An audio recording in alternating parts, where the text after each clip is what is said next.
Good stuff. Thanks for joining me today on Lunch Chatter Yes. for this brief interview. All right, so we're gonna hop right into it. Okay, is that fine with you? Yeah. All right, cool. All right, so the first question we have is, all right, so how did you get your start in the music industry?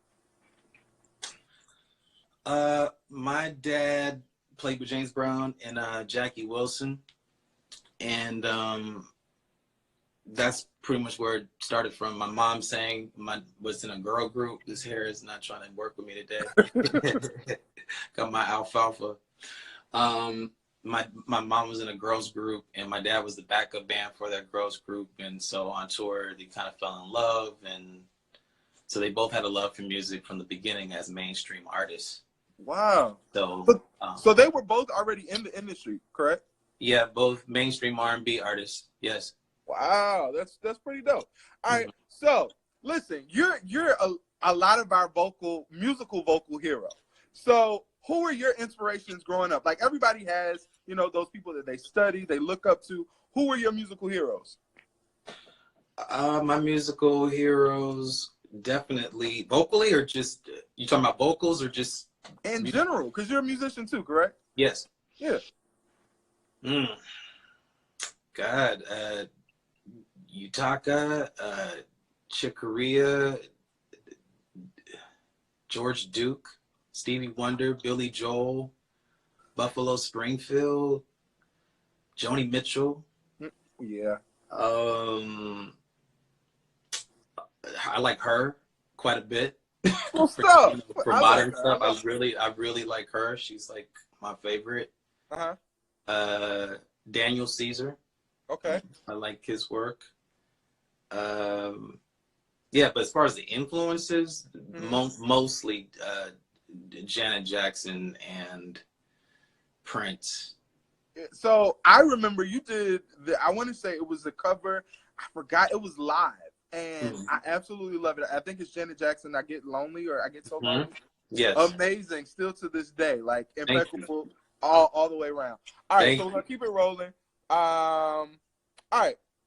Let me make sure. Oh, yeah, thank you. I missed one. Like the Carpenters. Thank you. Yeah, it's particularly Karen Carpenter's voice. I'm sorry, Burt Bacharach. Like, yeah. There's really too many to name, but I would be remiss if I didn't mention the Carpenters, particularly Karen Carpenter. Okay. All right. So, like, you've worked in pretty much in every genre now. So what inspires you the most during your creative process? Conversations. Okay. Eavesdropping. Listening to other people's convos in restaurants. That's some of my best songs have come from me, voyeuristically and inconspicuously eavesdropping. I'd be like, yo, that's a dope concept.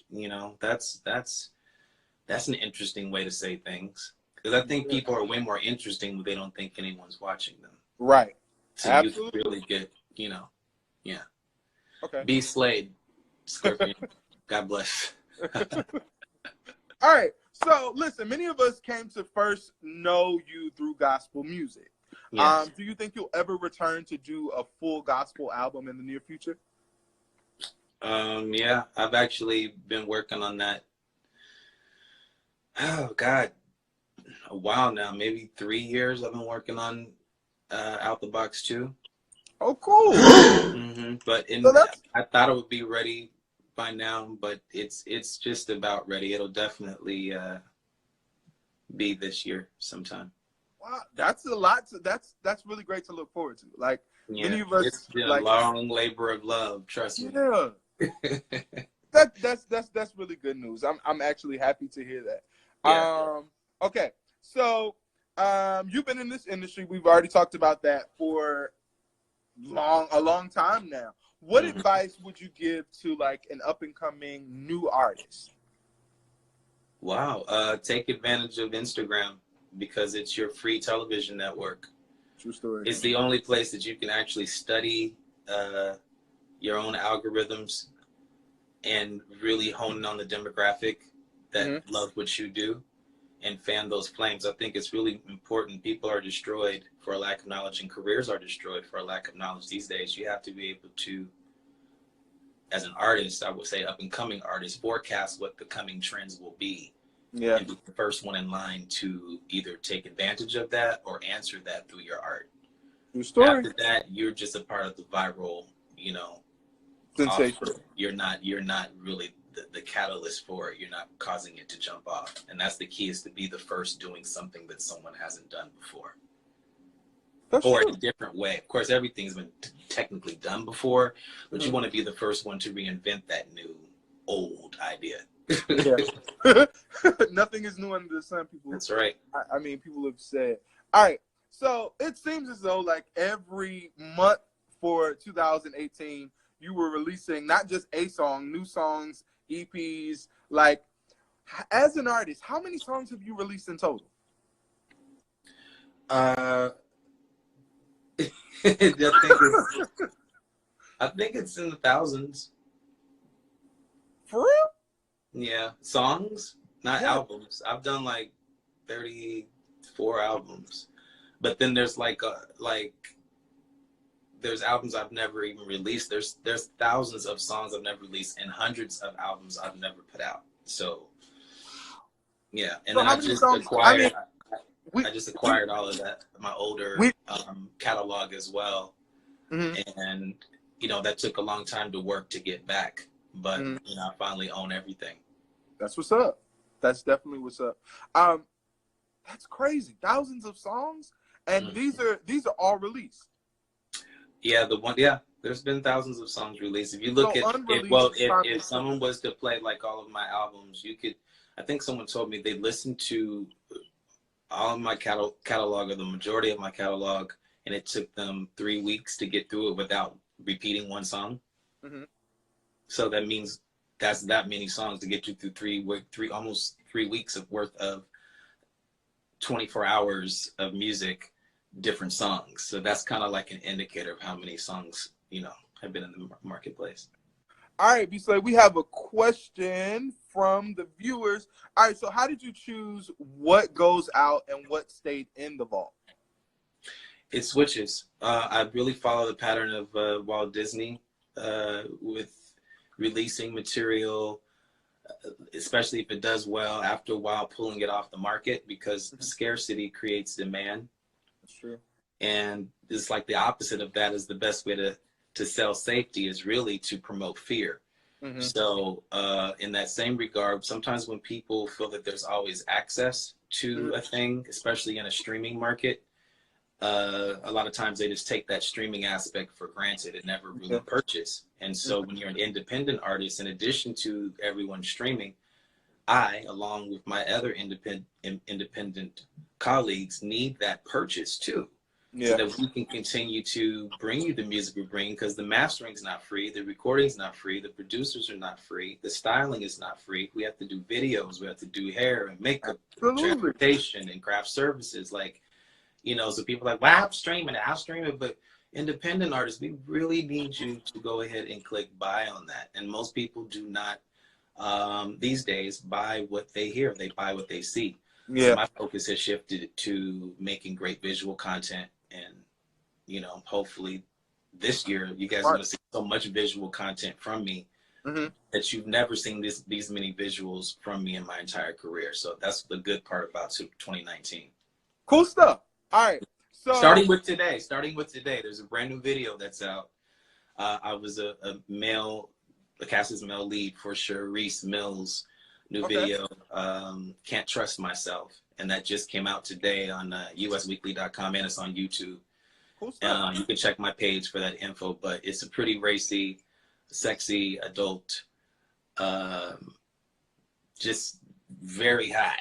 I just love the video. I think I've never seen myself in this capacity before. I think even my fans are going to be surprised to see how that video plays out. We definitely are. I'm super excited about going to check it out. Like, I didn't know that. So, all right, cool. Next question. So, listen, you've collabed with everybody? I mean, it's not safe to say, but you've collabed with a lot of people. Are there any artists that you would love to work with that you have never worked with yet? Yes. Who are they? Janelle Monáe, Tiffany Evans, Sade. Mm-hmm. I need to work with Sade. Okay. She's so mysterious. She's like a damn mermaid. It's like she only comes out to give us messages ever so often. And then disappears for like 25 years. And no social media, which is something admirable. I would love to be more enigmatic, but as an independent artist, content and interaction is very important. So it's really hard to be enigmatic and not be forgotten these days. So you do have to stay, relevant. And you worked with many legends. And I'm pretty sure working with legends, you kind of know, I guess, what it takes to kind of be one. So do you see anyone like at legendary status soon? Like who would be those legendary artists that you would see like 20? Of course you are, but like I would say like 20 years from now will be, I think Rihanna is just going to be like, I mean, she already is iconic, but I'm saying she's sealed a place in history and among modern artists in a way that is just like, I don't know. I haven't seen the kind of reinvention from an artist like that since maybe the likes of Madonna. Okay. So and then she's been very quiet musically here lately because Fenty's been doing so well. Mm-hmm. So I think the fans are curious to see what her next musical landscape will be, including myself, because I enjoyed Anti a great deal. Okay. All right, good stuff. All right. Let me see. Okay. So this next question. Okay, what made you transition from gospel into other genres of music? You know what? Actually, it wasn't a transition in that way. Mm-hmm. Like, I'm just like abandoning gospel. It was more so survival of the fittest. It was sink or swim. So because the gospel side had kind of like blacklisted me for whatever reason, I had to find another way to make a living. Yeah. And in mainstream or gospel right now, unless you're booked doing live shows, you're not making a living off record sales. That's for sure. True. So I had to reinvent. And instead of crying and complaining about, who wasn't playing my music or who wasn't booking me anymore when I was, in gospel exclusively, I was like, let me just start all over again. And I left my hometown and moved to Hollywood, and the rest is history. It worked. A lot of people told me it wasn't going to work, but I knew that they were idiots. Yeah. Because I know the God I serve. He's able to use you in any genre, in any realm, in any capacity, from acting to singing to modeling. A lot of people give, people who love God, who are models and actors and stuff, a hard time. Like, oh, that's not representing God. Well, God is in everything. God is in everything. He's everywhere and with everything. So I wanted to be the example that you don't have to just lay down and die. Oh, no, not I will survive. And you've done, you seriously transformed into, because we loved you as Tone. Loved you. And you transformed into the artist b.slade. Yeah. Now, what was behind the name change? Why didn't you just... I saw this movie called The Velvet Goldmine. Okay. I was in the New Yorker magazine, like a 10-page article about that transition. Mm-hmm. And a television and film producer out here in Hollywood named Alan Poole recommended that I go look at this movie called The Velvet Goldmine. Mm-hmm. He wanted me to study it because there was a certain look about it that he wanted this film that he wanted me to star in to have. And in watching that movie, there was this folk singer who was very eclectic, folk rock kind of singer, but he dressed very, very eccentrically and he just was rejected by his own because he was just too much of an artist. He was too androgynous or too... I don't know, just the whole way he would present himself was just too artsy for them. So they shut him out of that industry. He got a new manager, reinvented himself, and named himself b.slade. And he ended up basically taking over the world. Like, he blew up because he reinvented himself. And it was a story loosely based off of like David Bowie, but as far as like the character was concerned, Yeah. but it registered with me. So I called Alan. I was like, yo, I would like to use the name b.slade. I know it's a fictional character on this movie, but can I use it as an artist? And he was like, well, let me call the director and see. He gave me the okay, and then it shortened to b.slade, but it was originally b.slade. If you look at the first mixtape, it was b.slade, Dawn of the Unicorn, and then it got shortened to b.slade, which then took on the name b.slade, as if every time you come in contact with me, you'll b.slade. So it just stuck, and then the lightning bolt has been with me a really long time. I'm afraid of thunder and lightning, but I normally have thunder and lightning somewhere in my songs or videos. So it's almost like I take the thing I'm afraid of the most, use it as my power. Oh, cool stuff. All right. So, okay. So 20 years from now, I'm pretty sure that younger musicians and artists will study not only just your music, your performances, because they've been iconic as well. Like, because we haven't really seen an artist do what you've done. What is one thing you would like what is one thing you intentionally want people to draw from you as an artist? Liberation. You know, I think liberation is so important, and you don't know liberty until you've experienced restraint and captivity. That's knowledge. And restraint has its place too. Without some restraint, you end up in anarchy. You need a stop sign, or else there's going to be an accident. You need a stoplight. There has to be some rules, but to the point that the rules aren't being followed by everyone in the same capacity, especially not in public.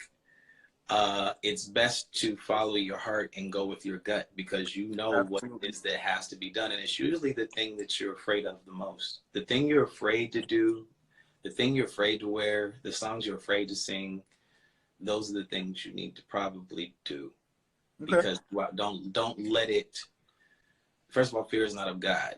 I don't think people are afraid of being themselves. They're afraid of what other people will accept as their most authentic self.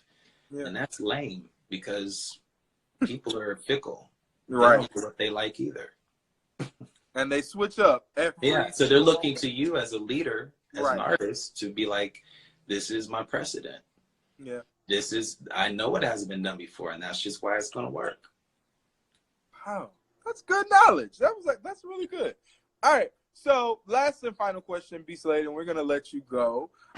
In 2019, what can we expect from you? Now, you told us about the Out the Box 2, and I'm super amped about that. I know we'll have more music throughout this year. What else can we expect from you?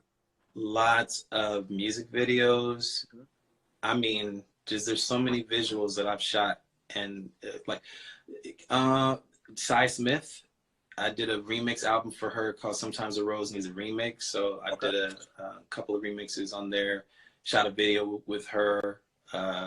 Tia P, I have some coming out, a Beatles cover that was approved by their estate, thank God, come together. So I'm looking forward to that. A lot of television, still on tour with Patti Labelle. So if you see Patti, you'll see me. So if you see her coming to your city, if you want to check me out with her, just look for wherever Patti Labelle is. I'll be somewhere nearby. Yeah. Amazing. Man. It's been a crazy year. Like, I got to work with Snoop Dogg, Patti LaBelle, and Janet Jackson all in 1 year. And it's like all my heroes I've been able to work with. I missed out on Prince and Mike, but I did get to see Mike live. But I didn't get a chance to work with them. But I did get to work with Janet and Patti and Snoop. These are all childhood heroes. Wow. So it's a dream come true. 2019 truly has been the most amazing year so far. Everyone can feel it. I mean, it's just time to truly walk it out and get that back. get that bag and inspire people. Yeah, man. Release the limit. And Yeah. and we appreciate you for being courageous, for making the decision to just be yourself. I mean, Yeah. it's encouraged a lot of us to really step out there and just do it. So for that, we thank you. And thank you for stopping by and chatting it up with me. I appreciate that. And anytime you release anything new, feel free to let me know. I will do that. We can definitely promote it out, man. All right. All Thank right. you. I appreciate it. And congratulations on your show, and keep going. Thank you. All right. See you later. Bye. Woo! All right. So for those of you just coming in, you're walking into Lunch Chatter, and that was just b.slade. Like, I just had a surreal moment because I was nervous as crap to talk to him, and he's amazing. He's amazing and doing great things. So make sure you guys head on over there to b.slade, at b.slade now, and follow him and keep up with everything that he's doing and releasing. And he's working on Out the Box too. Yo, that's crazy to me. But yeah, so for those that are just joining you, and you're just walking in on Lunch Chatter, we've actually covered a whole lot today. So make sure you go back to both of the videos in my story and check it out. And yeah, I'll see you guys tomorrow. We have about 5 more minutes in the show. Thank y'all. Thank y'all. b.slade is the greatest. Thank you. Thank you to my friends who are here, Jocelyn and Derek. Yo, that was crazy to me. I used to study this guy, like all of his albums, all of them, like riffing and running. Like, yo, that was crazy. That was mad crazy. But make sure you tune in tomorrow, same time, same place, from 1 p.m. to 2 p.m. Eastern time, and we're gonna have more topics, and more things to talk about. Next week, we have a special interview with Brandon J. Fox. He's a new and up-and-coming artist, and you don't want to miss that. He has worked on some pretty great stuff as well. So thank you guys for tuning in, and I hope you're having a good day, as I always say, and if not, I hope it gets a whole lot better, and I'll see you soon. Bye. Woo!